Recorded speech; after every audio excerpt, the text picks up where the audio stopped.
Price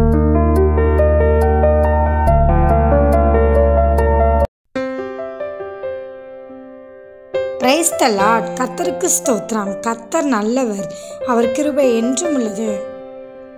இந்த நாளுக்காக எடுத்துக்கொள்ளப்பட்ட வேத வசனம் யோவான் 5வது அதிகாரம் 14வது வசனம். இயேசு அவனை தேவாலயத்திலே கண்டு, இதோ நீ சொஸ்தமானாய், அதிக கேடானதொன்றும் உனக்கு வராதபடி இனி பாவம் செய்யாதே என்றார். ஆமென்.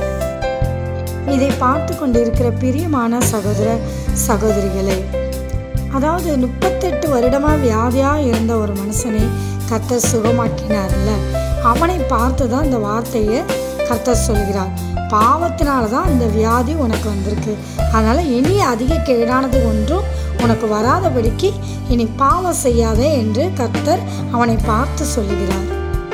சில வியாதிகள் பாவத்தினால நம்முடைய சரீரத்தில் வியாதிகள் வருகிறது. அந்த வியாதியிலேருந்து நாம் சுகம் பெற வேண்டும்னா இயேசு கிறிஸ்துவிடம் அந்த பாவத்தை அறிக்கை செய்து நாம் விட்டு மறுபடியும் நம் பரிசுத்தமாக வாழும்போது கர்த்தர் நம்மளை சுகப்படுத்துவார்.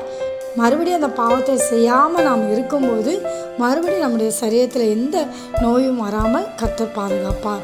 ஆமென். தேவன் தாமே உங்களை ஆசீர்வதிப்பாராக.